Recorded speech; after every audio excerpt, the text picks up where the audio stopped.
Imagine for a moment a bridge. It's an old bridge, one you've walked across 1,000 times. It connects you to the place you came from, the people who share your blood, and the history that wrote your name. For most of your life, you were told that this bridge is sacred. You were told that no matter how much it creaks, no matter how much the wood rots or the ropes fray, you must never ever let it fall. Because on the other side is family, and family is supposed to be the one thing in this world that is unconditional. But then, one day you stop. You look at the rot. You feel the way the bridge sways dangerously every time you try to cross it. And you realize that the only way to save yourself from falling is to take a torch to the ropes and watch the whole thing burn.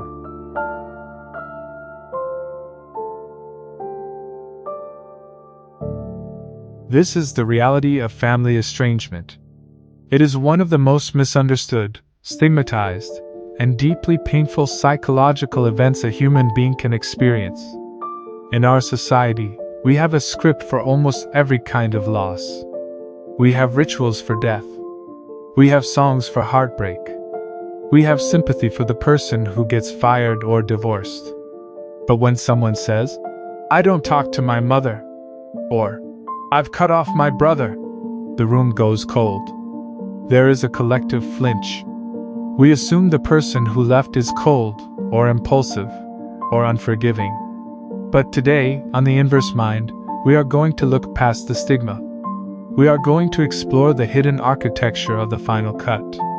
We are going to look at why a person would choose the orphanhood of the living over the safety of the tribe, and why, for many, burning that bridge isn't an act of aggression. It's the first act of survival they've ever truly performed.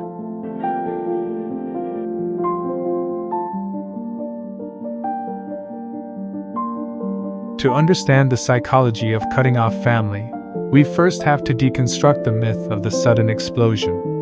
Most people think estrangement happens because of one big fight at a Christmas dinner, or a single disagreement over a will. But that is almost never the truth. Estrangement is rarely an explosion. It is a slow, agonizing erosion.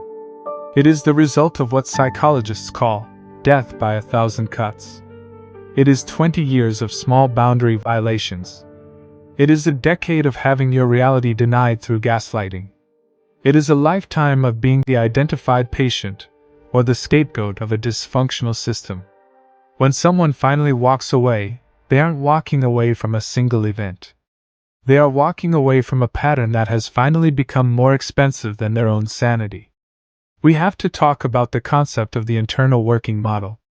This is the psychological blueprint you developed as a child to understand how relationships work. If your family was a place where love was a currency you had to earn, or where your boundaries were treated as insults, your blueprint is flawed. You were taught that to be loyal to the family, you had to be disloyal to yourself. You were taught that keeping the peace meant swallowing your own truth. The moment someone decides to cut off a family member, what they are actually doing is attempting to rewrite that blueprint. They are deciding, often for the first time, that their internal peace is more valuable than the external family structure. It is a massive, terrifying shift in identity. You are moving from being a member of a tribe to being a sovereign individual. And that transition is paved with a specific kind of grief that doesn't have a name. There is a unique phenomenon in these dynamics called ambiguous loss. Usually, we experience loss when someone dies. There is a body, there is a funeral, there is closure. But when you cut off a family member who is still alive, the loss is hauntingly incomplete. They are still out there. They are still posting on social media. They are still attending the weddings you are now excluded from. Your brain has to process the death of a relationship, while the person is still walking the earth. This creates a state of chronic psychological tension. Every time your phone rings and an unknown number pops up, your nervous system spikes. Every holiday season becomes a minefield of what-ifs. The person who leaves doesn't just lose the toxic person. They often lose their entire history.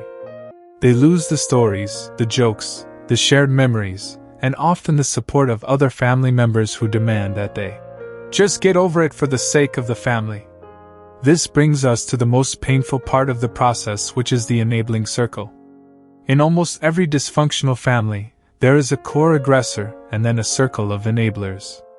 These are the relatives who say things like, "That's just how she is," or "He's getting older, just ignore it," or the most lethal one, "But they're your parents." These phrases are psychological weapons.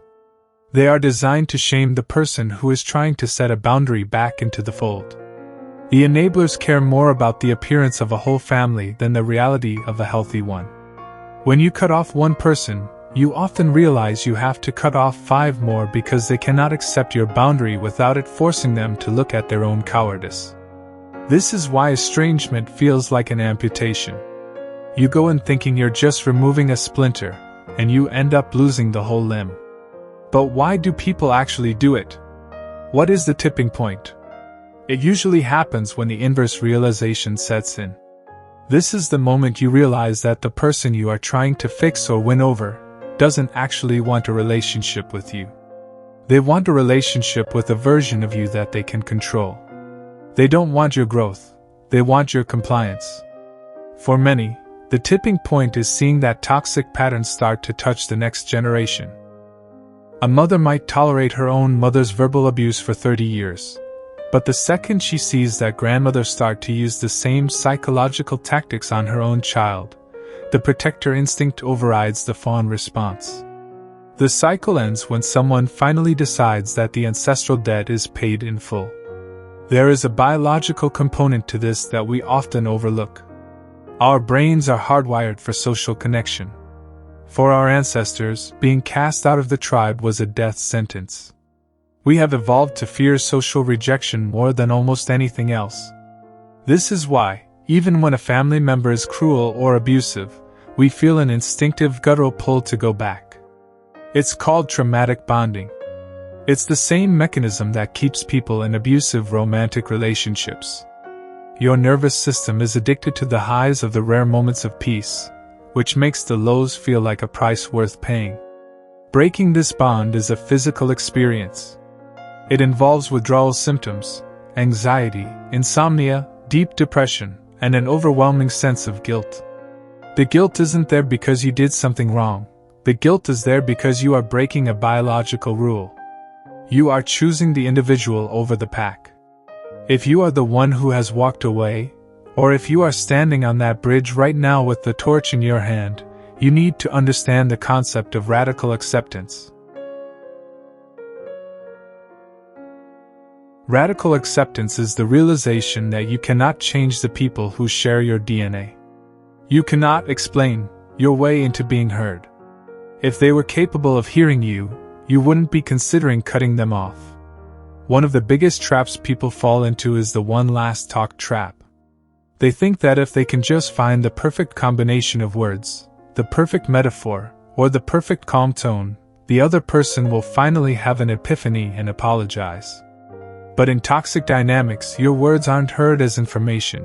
They are heard as an attack on their ego. Radical acceptance means accepting that they may never understand why you left. They may tell everyone that you are the villain.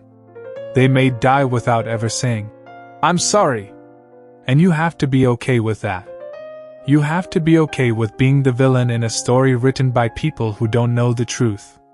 This leads to the most important shift you can make, moving from estrangement to self-parenting.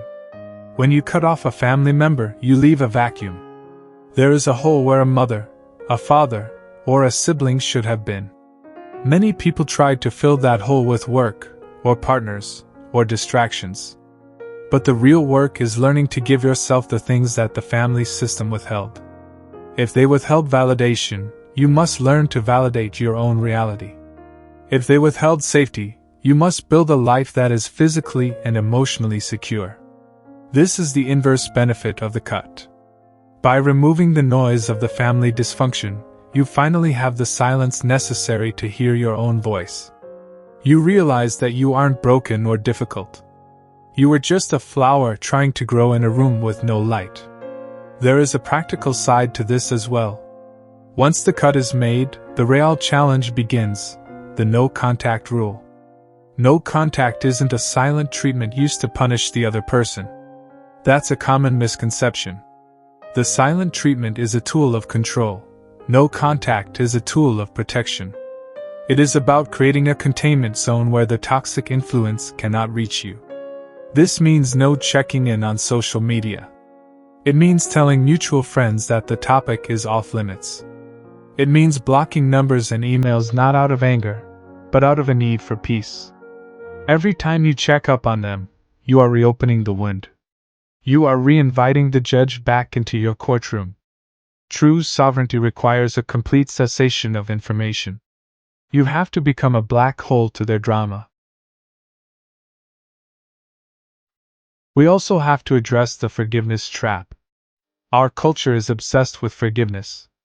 We are told that forgiveness is for you, not for them, and that you can't heal until you forgive. But for many survivors of family trauma, being told to forgive feels like being told to go back into the burning building. If forgiveness means letting go of anger so it doesn't consume you, then yes, it is helpful. But if forgiveness is used as a synonym for reconciliation or minimizing the harm, then it is actually a form of self-betrayal. You do not have to forgive someone to heal from them. You can heal through witnessing, simply acknowledging the truth of what happened and deciding it will never happen again. Healing is about your relationship with the truth, not your relationship with the person who hurt you. As you move forward, you will encounter the found family. This is the beautiful and quiet reward of the estrangement process. When you stop pouring all your emotional energy into a blood relationship that gives nothing back, you suddenly have a massive surplus of love and loyalty to give to the people who actually earn it. You begin to realize that family is a verb, not a noun. It is something you do, not something you are. You find people who see you, who respect your boundaries, and who don't require you to be small so they can feel big. This is where the real bridge is built, one that is made of trust and mutual respect, rather than obligation and guilt. If you are watching this and you are in the middle of this process, I want you to know that the aftershocks are normal. There will be days where you feel an overwhelming grief. There will be days where you miss them so much it feels like a physical ache. This doesn't mean you made a mistake. It just means you are human. You can miss someone and still know they have no place in your life. You can love someone and still recognize that they are a threat to your soul. Those two things can exist at the same time. The goal isn't to stop feeling. The goal is to stop reacting to the feelings by breaking your own boundaries. The psychology of the final cut is ultimately a psychology of reclamation. It is the moment you decide that your life is not a communal property. It is not a debt to be paid back to people who happened to be there when you were born. Your life is yours. And while the world may judge the smoke rising from that bridge you burned, you are the only one who knows how much oxygen you can finally breathe now that the rot is gone. You aren't cutting off family. You are cutting off a cycle.